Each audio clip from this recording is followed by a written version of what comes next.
नमस्कार दोस्तों, मैं सृष्टि चंद। 40 सेकंड, बस 40 सेकंड और उत्तरकाशी का धराली गांव जो कभी हंसी खुशी से गूंजता था, खामोशी मलबे के ढेर में बदल गया। सुबह तक वहां जिंदगी थी, लोग थे, सपने थे, लेकिन अचानक आसमान से मौत बरस पड़ी। कल तक धराली गंगोत्री जाने वालों का खूबसूरत पड़ाव था। तीर्थयात्री वहां रुकते थे, हंसी मजाक गूंजता था, लेकिन 5 अगस्त 2025 की एक सुबह सब कुछ बदल गया। बादल फटा, 1230 फीट की ऊंचाई से मलबा 43 किलोमीटर प्रति घंटे की रफ्तार से नीचे आया।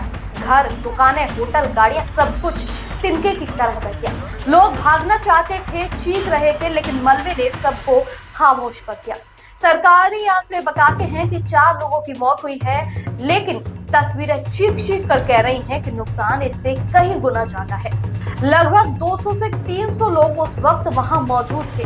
सेना, एनडीआरएफ और एसडीआरएफ टीम दिन रात राहत कार्य में अब जुटी है, लेकिन 8 से 10 जवान भी इसमें लापता बताए जा रहे हैं। दोस्तों, इसरो की लैंडस्लाइड एटलस और स्टडीज बताती हैं कि उत्तराखंड के रुद्रप्रयाग, टिहरी, चमोली, पिथौरागढ़, नैनीताल, बागेश्वर, चंपावत, देहरादून और हरिद्वार जैसे जिले भूस्खलन के लिए अति संवेदनशील है। 2025 के मानसून में हिमालयी राज्यों में 30 से 40 बादल फटने की घटनाएं दर्ज हुई हैं। ये सिर्फ धराली की कहानी नहीं, बल्कि केदारनाथ 2013 की उस हिमालयन सुनामी की याद है, जब हजारों लोग मारे गए, गांव बह गए, मंदिर के चारों तरफ सिर्फ लाशें और मलबा बचा था।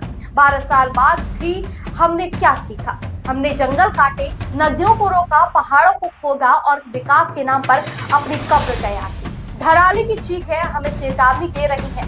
ये आपदा नहीं, प्रकृति का गुस्सा है। विशेषज्ञों ने पहले ही आगाह किया था, लेकिन हम नहीं सुनते। हमने पहाड़ों को काटा, सड़कें बनाई, जंगलों को उजाड़ा, नदियों के रास्ते बदले, और आज वही नदियां हमें बहा रही हैं।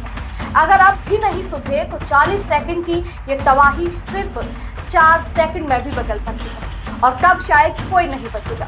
दोस्तों, आज वक्त है जागने का, प्रकृति से सुलह करने का, हिमालय में अनियोजित विकास पर रोक लगाने का। दोस्तों, हर निर्माण से पहले पर्यावरणीय जांच सुनिश्चित की जानी चाहिए। नदियों और जंगलों को बचाना चाहिए, अलर्ट सिस्टम लगाने चाहिए। हमारी सरकारों से अपील यहाँ पर करनी चाहिए, सिर्फ प्रार्थना नहीं, जमीन पर बदलाव लाइए। पहाड़ों को काटना बंद कीजिए, नदियों को उनका रास्ता दीजिए, और आप जो ये सुन रहे हैं उसकी आवाज उठाइए। सोशल मीडिया पर अपने आसपास हर जगह इस तबाही की सच्चाई को फैलाइए।